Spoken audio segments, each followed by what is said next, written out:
Hello everyone, welcome to Time to Heal. Today we're at the Boise Police Department. We're here to honor them and the work that they do to keep our community safe, and also to talk about the unique services that they offer, including how they work to keep themselves safe and healthy in the job that they fulfill that have unique stresses. So today I have with me Sergeant David Kavanaugh. Thank you for coming today. I really appreciate this. You want to share with us a little bit what motivated you to even get involved and want to be a police officer? My journey, if you will, to be a police officer is I think a pretty normal journey. I think a lot of people took the same one. I was a theater major at University of Idaho, a theater major at Boise State. I graduated from the National Shakespeare Conservatory in New York. I went to London, studied at the National Theatre of Great Britain, did regional theater, spent a little bit of time in LA. I did some print work, some commercials, and I got to the point where I thought, okay, I think I'm about ready. I can go ahead and be a police officer now. So in 1990, I went to work for the Canyon County Sheriff's Office, and in 94, switched over to Boise, and have been here ever since. So a pretty straight path, I think, to law enforcement. Wait, you want to be an actor, so you're still an actor? No, not really. I'm just kidding. Mostly I teach classes, and that gets it out of my system. Yeah. So the motivation to be a police officer, though, I didn't catch what. Good question, and that's actually kind of the side path. The whole time when I was doing the acting and out of work every couple of months, I always did security work, and so I realized that was sort of an easy transition into law enforcement, and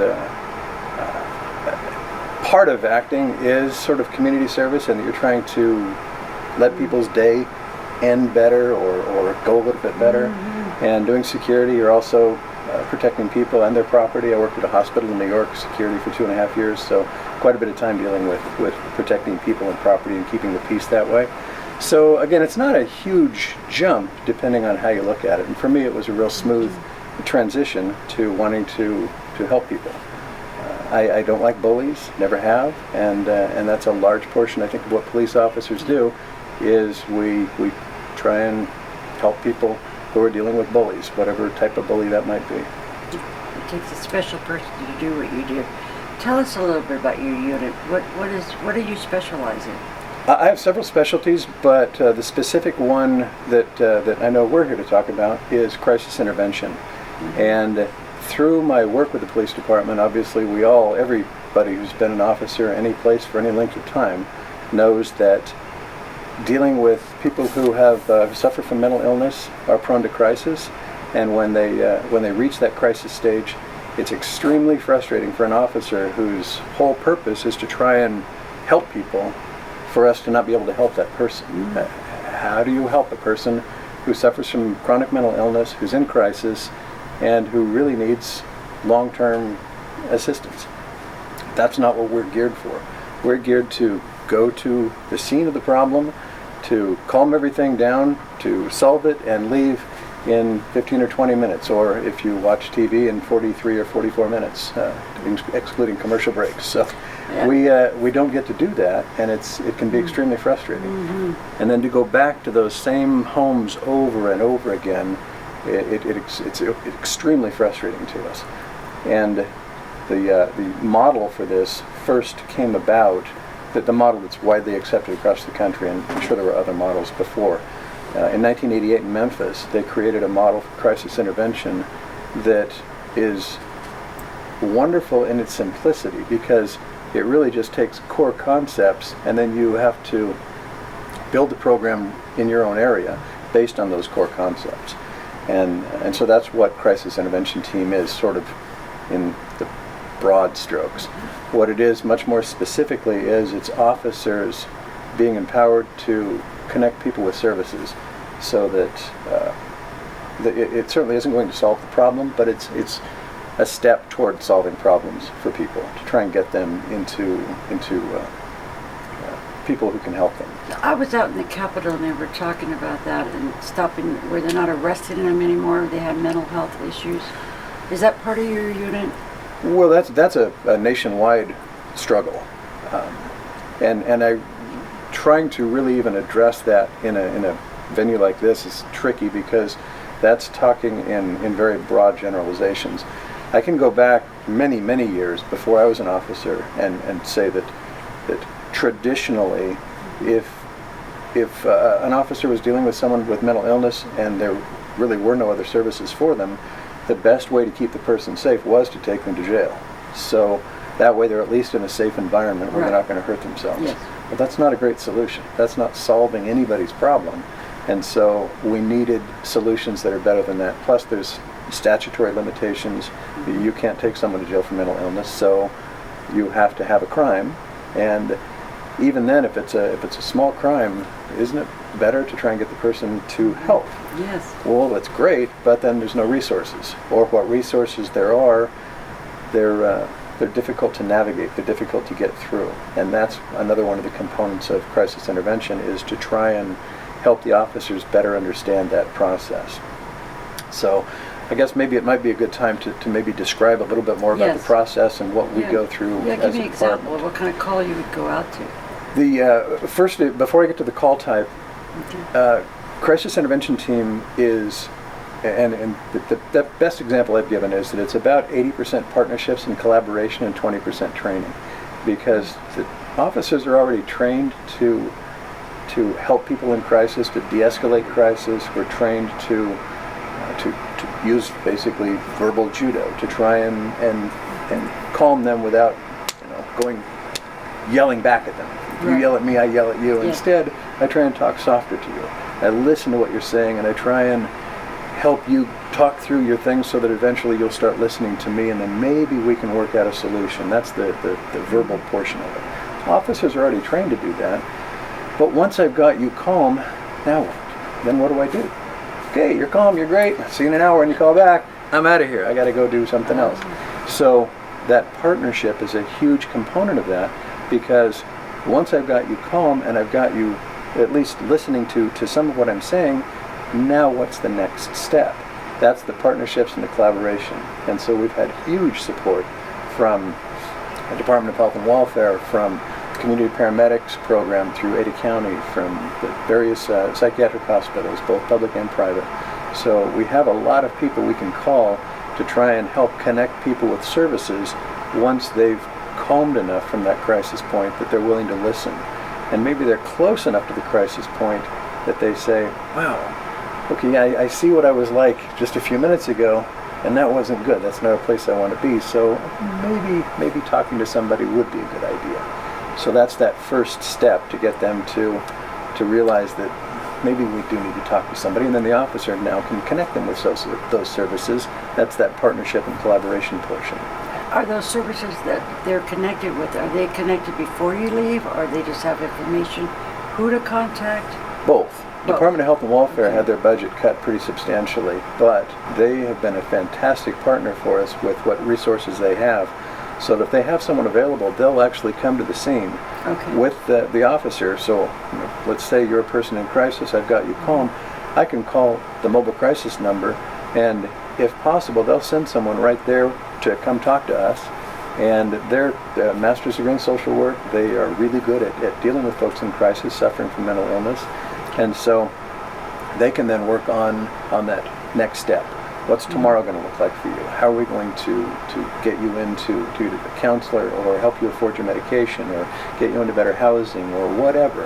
And they have that network tied in as well, where they can work on various aspects of that through their contacts. So it makes it nice, because for us, we have a single point of contact, or a single line, I should say. It's the on-call number, or an email if it's after hours, and somebody's going to work on that first thing in the morning for us, so that we don't have to go, well, gosh, who's working now? I have to contact this person or this person.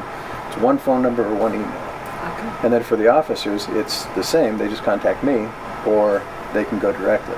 So they can contact me, and I can forward it to the correct people.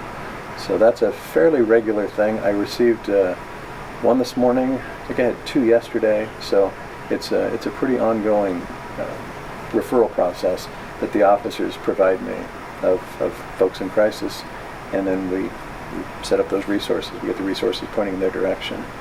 And I always have to just mention to our PIO, Ryan Rondo, earlier that we have a former commander that worked for our department when I first started, and one of the things that he told me really forms to me the crux of the program, and that is never tell anybody there's nothing you can do for them. I'm not a therapist, I'm not a counselor, I'm not going to be able to help you, but by golly, between you and me, we're going to figure out a way to get some help to you. So that's that empowerment aspect that we try and give the officers to try and help them, help people, help themselves. Do you ever feel frustrated, though, that there are some cases that you just weren't able to do anything and you had to have them arrested? Arrested is the least of it, yes. I mean, they're the ones who simply do ultimately take their lives. And so those can be extremely frustrating for us. Ultimately, if the person isn't ready to get help, we can't force them to. We have a process, an emergency mental hold, where we can take a person against their will and put them on a hold. But the analogy I use for that is it's a ridiculously expensive Band-Aid. All it's going to do is temporarily solve a problem that's way, way more serious. So, I mean, if you think about cutting your arm way long and way deep and put 2 or 3 Band-Aids over it, is that really going to solve the problem? Absolutely not. That's what an emergency mental hold is like. It's better than nothing. Yes. But it's not the solution. The solution is we need the person in crisis to be willing to get the help, and then we need to have, which we have, the partners in place to help that person get the help. So the mental health professionals and the person in crisis who decides they want help can work together and really great things can happen. But if that person doesn't want the help, it's frustrating and it can be tragic, but ultimately we can't force a person to get better. I understand the frustration because I've worked with alcoholics and drug addicts all 30 years, and how many really want help. Right. So that's really hard to do. So what do you share with those that you work with? How do you deal with all this stress? What do you do to let this go after work? I mostly drink and smoke, and I'm just kidding. No, that was not appropriate. No, actually, I read, I hike, I travel. I have a lot of outside activities, and so, I mean, not outside, but I mean outside of work activities that occupy my brain otherwise. So that makes things a lot nicer. But it can be frustrating, and it can certainly keep you up at night, and that's, I think, part of the occupational hazard. And so occasionally, and I think most people hopefully would recognize that going to EAP, employment assistance type programs, where you can go and talk to a counselor, it's a really good idea. We have an officer who suffered from some addiction in years past. He's on the other side of it now and doing great.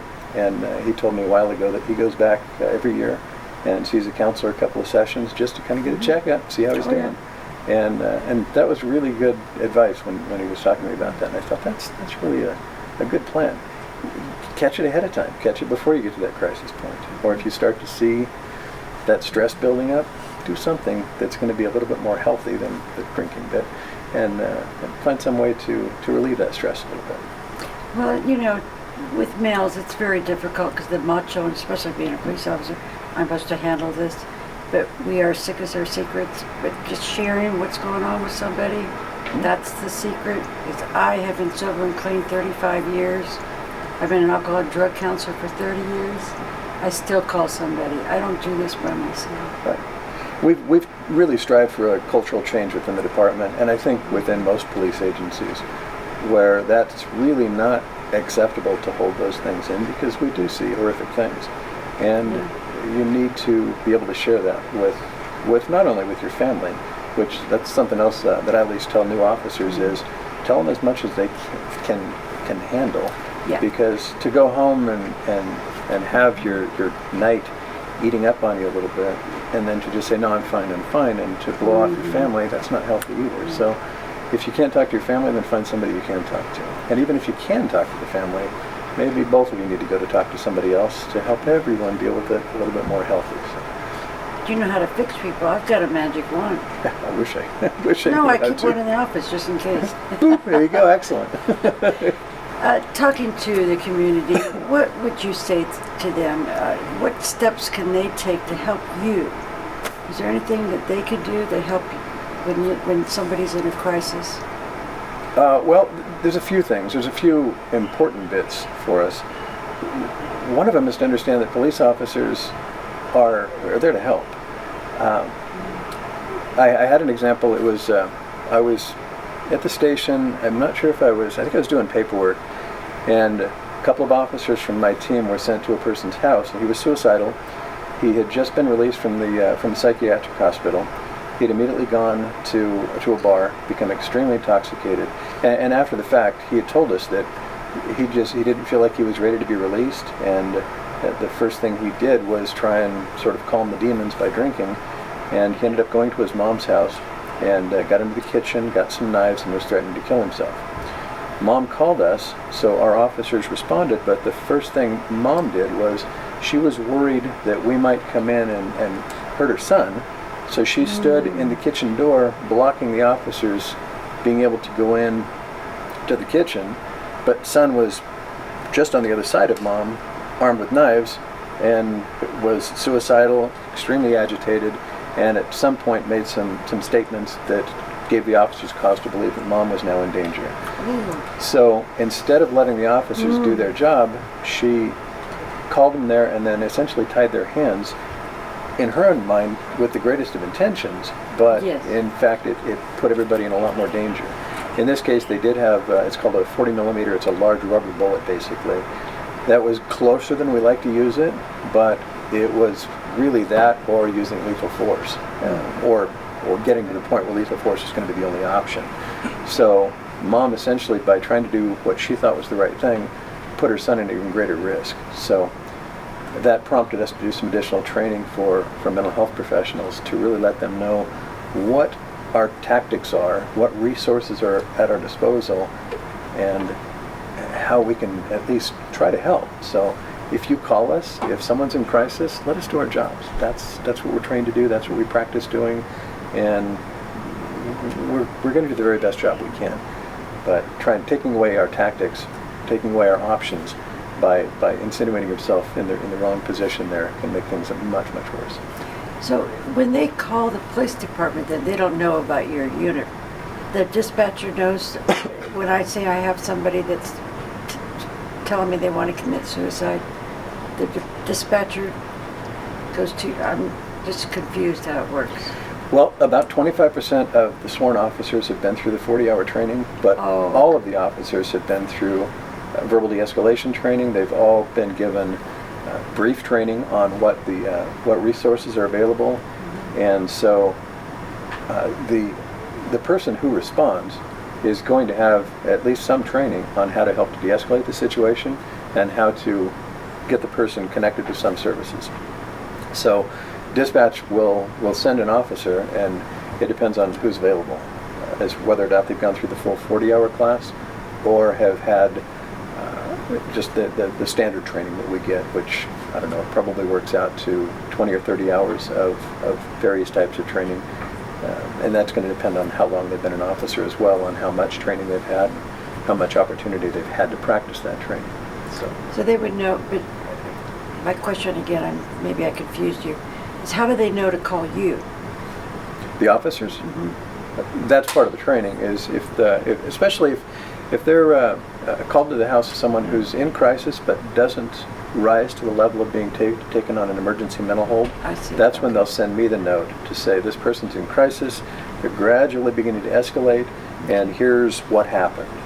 And then I'll take what they tell me and pass that on to various resources who then go back and try and help them. Okay, because I just wanted to have that answer made, because they were confused. I mean, I was confused, so maybe somebody else was too. Now about your veterans program. Can you tell us a little bit about that? In 2009, we had a deadly force encounter. Fortunately, no one was killed, but it was with a highly decorated veteran from the Iraq War. And that was around the time that the Crisis Intervention Team program was really coming together and beginning to build and work properly. And it was about 2 years into that program. And around that time when this happened, I had just been reading some of the material on the core concepts on how crisis intervention teams started and how it was put together. And I realized that a lot of the veteran-involved deadly force encounters across the country, there are signs of those building. Officers have been to the houses ahead of time. They've dealt with this veteran in various ways as they began to escalate, but for any number of reasons, the veteran is never connected with the appropriate services. I thought, well, this is really the same as crisis intervention team. The only difference is the target audience, if you will, the veteran. The veterans have additional resources available to them. They certainly have availability from health and welfare, but their injuries and their background and their cause for their disorders is substantially different. So a veteran suffering from post-traumatic stress or a traumatic brain injury is suffering from a completely different history and causation than a person suffering from schizophrenia. So that's not, going through health and welfare is probably not the best resource for them. They may have a built-in, depending on their generation or their experiences, a distrust or a dislike for the Veterans Hospital, which incidentally ours is great. Ours is a model program. They do a fantastic job. But if they have that, then there are other resources available too, such as the Idaho Veterans Network, which has peer mentors who have, in many cases, gone through all the same things these people that we deal with may be in crisis early. The veterans in the peer mentor group have already been through that process. And in some cases been arrested, gone through a judicial process, been in inpatient treatment for substance abuse, been in counseling, all manner of things. So what better person than a veteran who's essentially been and done the same things that this person's now coming into, but what better person to connect with get together? And many of the peer mentors have been trained now by the VA as peer mentors. So, excuse me. So they have a little bit of training behind them as well on some things to say and not to say, and do and not to do.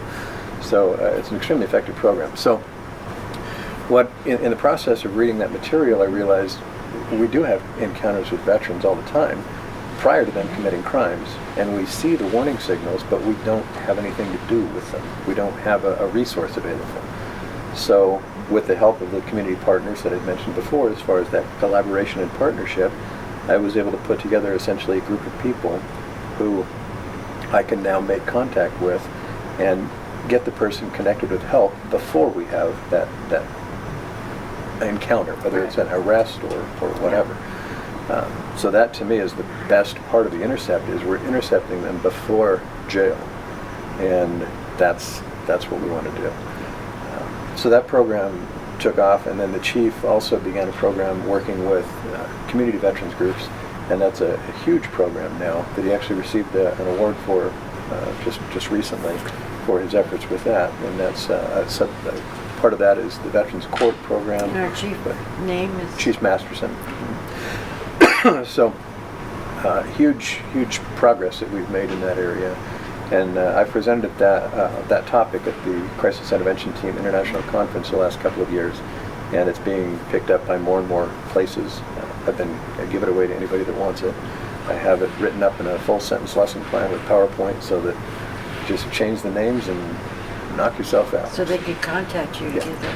Okay. So we've been giving that away for quite a few years. And then we also created a video that helps law enforcement deal with veterans in crisis. It's about 45 minutes long, and we gave the rights of that to NAMI so that NAMI can sell it and make a little bit off of each one of those as well. So that's private combat, and that's based on the experiences we had with the veteran that I mentioned before, who incidentally teaches now at every one of our crisis intervention team classes, and is doing an awesome job. He's way on the other side of where he was. So he just got his degree, and he's working on his master's degree now. So good things. Yes, I've heard nothing. I have heard a little bit about it, and nothing but good, because my last gentleman on my show is a vet, and he's in the VA right now for his alcoholism. And he got there because I think it was probably because of your unit that helped him. It could be. We've had a few people that we've helped. We just helped another one a couple days ago, a Wednesday, Thursday. So yes, it's good. Feels good to help out where we can. What else would you like to share about your unit that I haven't asked you a question about? Just that the veterans groups, especially those volunteer groups, they really need support. And I read a deal just today of a person who he pays a guy. It's a business owner, and he pays this person to shovel snow, or he paid him to shovel snow outside of his business the last couple of days. Got things all cleaned up. Well, he happened to notice this same person was on the side of the road, now leaning really heavily on a cane with a sign, "Please help me, please help me." When the guy was able to shovel snow just a couple of days ago with absolutely no need of a cane. And he pointed out the same thing that has been pointed out every place I've traveled, where I see people, the homeless signs, and the other signs up that say, seriously, if you want to help the homeless, if you want to help these people, then give to the people who actually provide them help. So if you want to help a veteran, rather than give $1 to the guy on the side of the road with a cardboard sign that says, "Help me, I'm a veteran," give it to a volunteer veterans group who is actually using 100% of that money to help veterans. And I wish you had been on my last show. We just did the homeless show. Handcuffs. Homes instead of handcuffs. Right. So because they're giving them tickets down there. well, but that's a good point. It's huge, because if you want to help a veteran, that's how you do it. You have to help big picture, not little picture. And so that would probably be how it would end, it is to say there's a lot of volunteer groups out there, and there's some of the larger groups too. But one of the larger groups that I just did some research, I was a little curious about what they did with some of their money, and while only 11% goes to their administrative fees, their director made $340,000 last year for one of those national veterans groups. Oh. So yeah, they're making a lot, but some of the money maybe could be spent differently. So that's another show. That's another show. That's another thing, and people can do their own research to figure out who that might be. But there are lots of small groups who are doing really, really good work. And the Idaho Veterans Network is available to us 24 hours a day, 7 days a week, and they're doing some incredible stuff, and they take absolutely nothing for it. They use their own everything, including having people crash on their couch if need be. So help those people. Well, thank you so much for coming today. You bet. You're a blessing to our community. It's a pleasure. And what you're doing is saving so many lives. It feels great to do it. So and we can't thank you enough. Thank you very much. We've been taping this show at the Boise Police Department headquarters. I very much appreciate their cooperation in letting us do this show here today. And what we want to do and share with the community is hopefully that you will start realizing that these police officers are putting themselves on the line for us every day, and their family allows that. They go through a lot of stress. And if you see one of these officers, stop and shake their hand and tell them thank you. They go beyond their duty of what they're even called to do sometimes. So also, before we end, I also want to give a tribute here to, to a fallen officer, Officer Mark Stahl. He gave his life in service to his city, September 20th, 1997. Mark was a father, a husband, a son, a friend, and a committed public servant. Thank you for your service. To Mark's family, you were always in our thoughts. Mark's service will always be remembered, and your sacrifice will always be honored. Thank you. Thank you to all the police officers and the families that are doing this for us to keep us safe. Thank you for being with us.